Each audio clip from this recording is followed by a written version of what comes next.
First, please allow me to deliver my speech over here. It's more comfortable to take 1 or 2 steps along with the talker.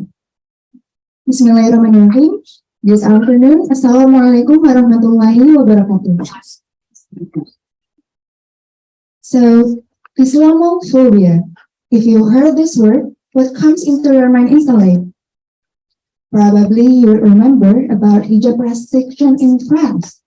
Or perhaps you remember about some unwillingly stigma which given to Muslims such as extremist or radical. For me, if I heard the word Islamophobia, I would instantly recall a name, crackheads. The murder of 3 young Muslims in Chapel Hill, United States. Long story short, after the investigation was run to identify what the motive of those men committed the crime, the answer is his extreme fear, his extreme hatred toward Islam. Hatred against Islam killed Dia, Yusur, and Razan. Unfortunately, it wasn't stopped there. In 2017, there was a mass shooting case that took place in 2 mosques in New Zealand. Unfortunately, this case was happened when there were people prayed their Friday prayer. And this incident killed up to 50 people. Once again, hatred toward Islam killed so many innocent lives. Even until January 2022, so many cases was reported related to discrimination against Muslims. All over the world, Asia, Australia, Europe, even North America. And this case was come in so many phases. Verbal and physical assault, hate speech, online hate, even some incidents which involving police officers. In this picture, I illustrate Islamophobia was like a burning flames. Probably we have been familiar with the phrase fire triangle. Those are things which ignites fire in maintaining the burning flames, namely oxygen, heat, and fuel. So this happen with Islamophobia. Wherever it is, how small or big it is, it must be reasons behind it. So what is the reason? What is the cause of Islamophobia to happen? Regarding this issue, there were so many statements stated. An opinion states that Islamophobia happened due to Orientalism study.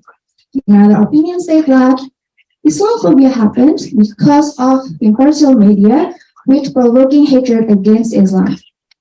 Well, another opinion states that Islamophobia related to neoliberalism. So, which one is correct? Or all of them was related to one another in causing Islamophobia? So, to answer this question, please allow me to deliver my presentation dealing with tracing the links between Islamophobia and neoliberalism. First, we must analyze what Islamophobia is. If we see it through, Islamophobia comes with 2 keywords, Islam and phobia. Islam refers to a religion which passed by Allah Subhanahu wa Ta'ala to His Prophet Muhammad Sallallahu Alaihi Wasallam. And phobia, what is phobia? Phobia is an extreme fear against something. All this time, we may assume there are no basic reasons for phobia to happen. But from a book entitled Manufacturing Phobia, there are actually 3 reasons why phobia might happen. The first one is genetics. So phobia could be passed by parents to their kids. The second reason is culture. It means people's perception about something in a community could create phobia into one person or another. And the third reason is behavioral. It means someone's really bad experience about something in the past could lead to phobia in the future for them. So, if phobia determined this way, Islamophobia could determined as an extreme hatred, extreme fear against Islam that could be ignited by genetics or culture as well as through behavioral. For the next discussion, I would like to refer Islamophobia as a fear against Islam, which created by people's perception about something in the cultural sector. So what is the root cause of Islamophobia? There was a contemporary sociologist named James Carr who writes a journal entitled Islamophobia, Neoliberalism, and Muslim Other, and also he wrote another important book entitled Experiences of Islamophobia. In his book and journal, James Carr stated that neoliberalism plays a role in the growth of Islamophobia. Why is that? Let's talk further about it. First, we need to know what is neoliberalism. According to David Harvey, neoliberalism is an ideology which emphasizes individual independence and freedom to make decisions in the free market, free trade, and also respect to personal belonging system. Neoliberalism could also be defined as a political project. From this two determination, we could say that neoliberalism is a political ideology which demands personal freedom in making decisions. So what is the relation and what is the links between Islamophobia and neoliberalism? This is the scheme from James Carr's explanation in his book. He stated that after his research, he said Islam is a threat to neoliberalism. Yeah, you didn't misheard that. Islam bin as-Salam was seen as a big threat to neoliberalism.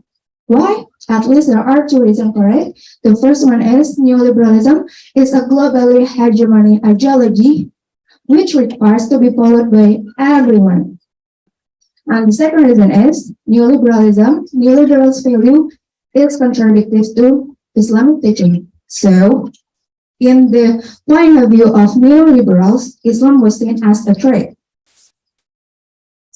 This is the scheme of James Carr's explanation in his book about the relation between neoliberalism and Islamophobia. It seems pretty complex, right? Let me explain. Neoliberalism is an ideology which has an orientation to get power and money.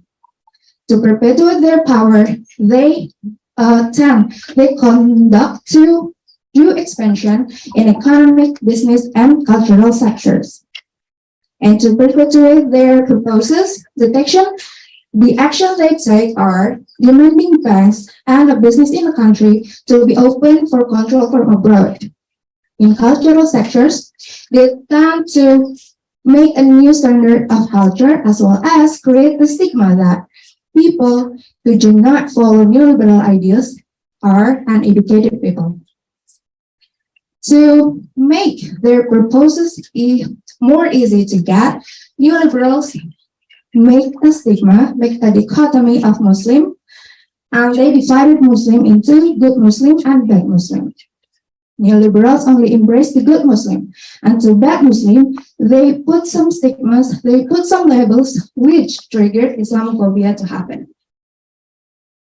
This action by neoliberals to create a stigma about good Muslim and bad Muslim was called civilizing mission. And this civilizing mission is performed through various methods such as political power, through military, and as well as through educational sectors. After finding out more about James Carr, now we know what is the relation between Islamophobia and neoliberalism. Well, this opinion wasn't just stated by James Carr alone. It is also stated by some researchers. The first one is Alan Alantin and Gevan Titlev. In their journal, in their research, they state that racism in the world is contradictory to neoliberals' ideology.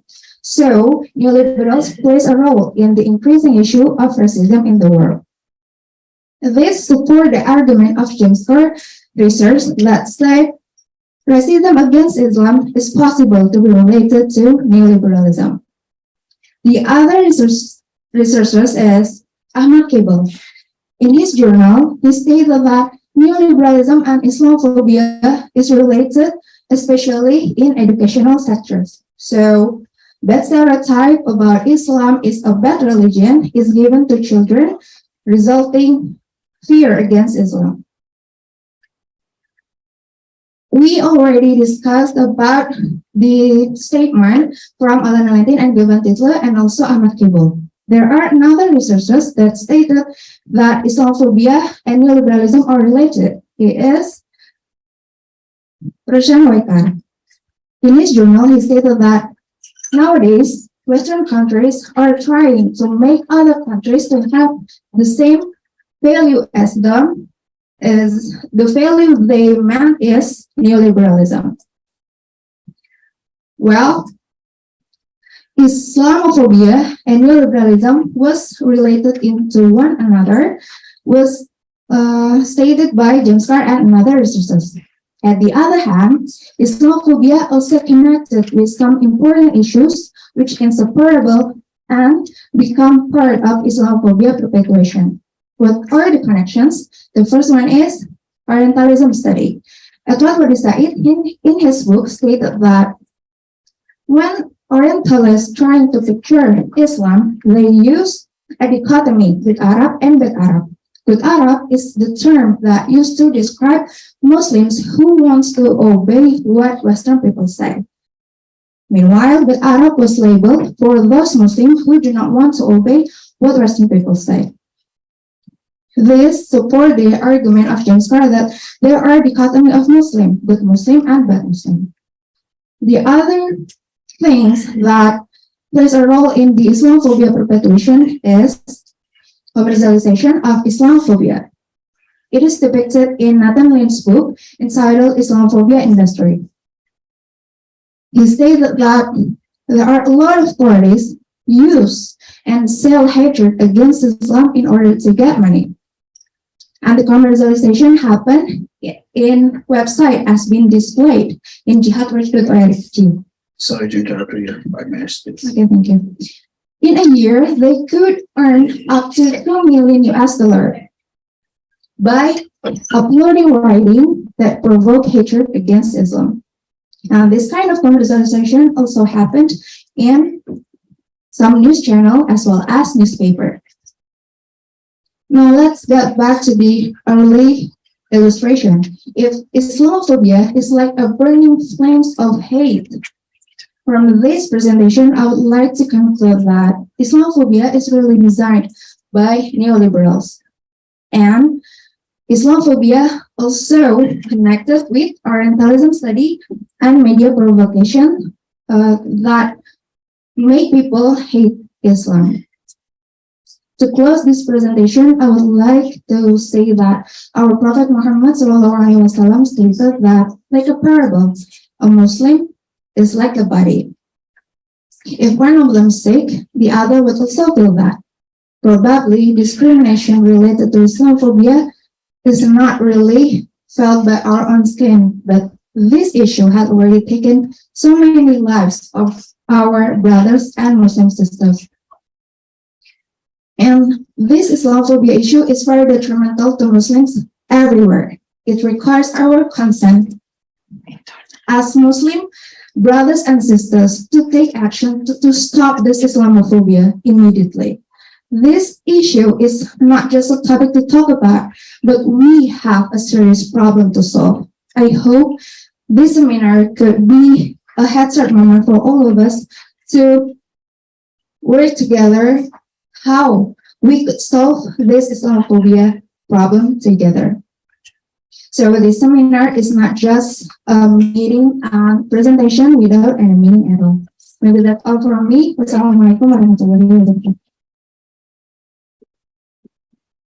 Thank you, Arsia Amarlaili Nurbianti, for your nice presentation. And our last speaker is Dr. Hassan Mahmoud. He will talk about Islam and racialized national identity politics in Muslim majority country. So, sir, the floor is yours.